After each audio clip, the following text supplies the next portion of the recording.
Slava Isusu Christu, glory be to Jesus Christ. I'd like to continue our series on a modern day martyr, the life of Blessed Vasyl Velychkovsky. Through our interviews in Ukraine, we were able to find even more information about the first arrest of Blessed Vasyl Velychkovsky.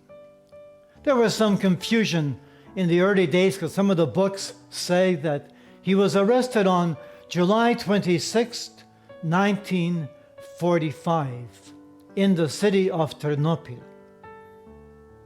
Our bishops were arrested April 10th and 11th, 1945 of that year by the Soviets, and a number of priests, over 1,700 priests, were arrested in the following weeks and months. Blessed Vasyl was able to avoid arrest, often by not being home giving missions. We find from the documents later on, the KGB documents that we have, that July 26, 1945 was when the order for the arrest was given. But they didn't come to arrest him, or they couldn't catch him, until August the 7th, 1945. When that day came, the police, the NKVD, later on called the KGB, arrived at the monastery in Ternopil, and Brother Vasyl sees them arrive and tells Blessed Vasyl that they're coming to the door.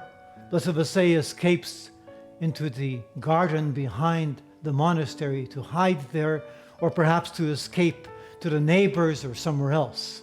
As they come to the door, Brother Vasyl opens the door and they ask him for Father Vasyl, is he around?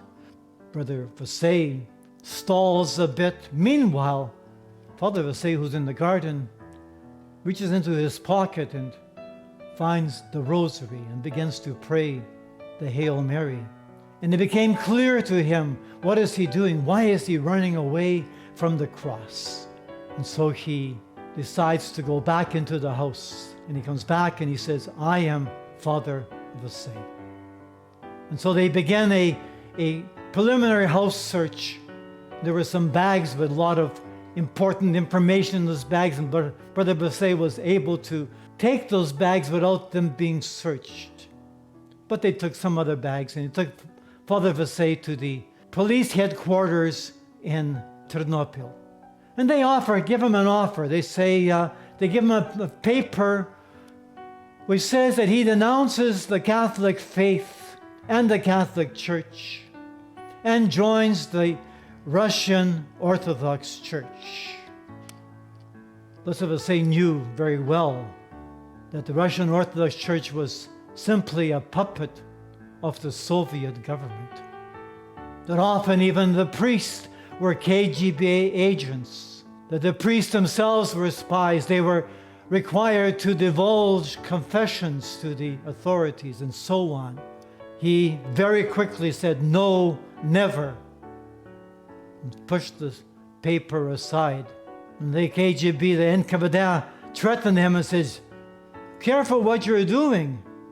Do you not know that we can put you against the wall and shoot you? We can torture you. He said, you can do whatever you want with me. My answer is no, and it shall remain no.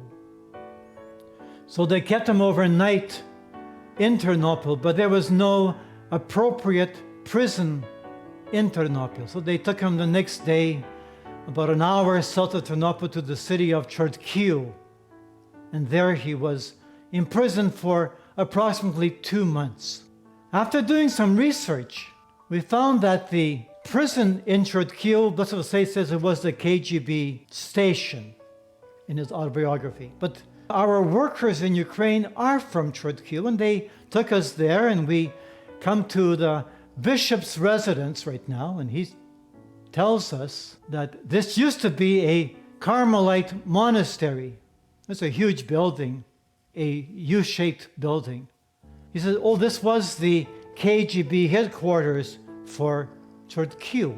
And we say, what's under this thing? Well, there is a basement, and we went down there and we looked carefully. You could see it was prison cells, all taken apart already. We were kind of sure that this would be where Blessed Vasyl was. And right above this was the bishop's offices now. Before that was the KGB offices, the headquarters. About a year later, 2 years later, we were interviewing an elderly woman, Maria Stepka. And she was, as a young teenager, an UPA member of the underground army. And she was arrested by the Soviets and thrown into prison. She was living in one part of that building. The center part was the bishop's residence, and in one part was a senior citizen's home. And she was living there, and she told us the story how when she was arrested, and she was kept in the basement of the building right there where she was living, right where the bishop was living underneath. And that confirmed to us that it was a prison. And since that time, they have converted one of those possible prison cells into a little shrine for Blessed Vasyl, to make it a place of prayer. And the bishop has even put a sign outside of his residence to say, this is where Blessed Vasyl Velychkovsky was imprisoned for 2 months in late 1945. From there, Blessed Vasyl was taken to Kiev. When Blessed Vasyl was in this prison, he was talking about how the horrid conditions. And Maria shared to us the tortures that took place and the horrid conditions that were in this prison. Blessed Vasyl received all this for his no, never. He did not yet know how much he would have to suffer for the sake of the gospel of Jesus Christ. Glory be to Jesus Christ. Slava Isusu Christu.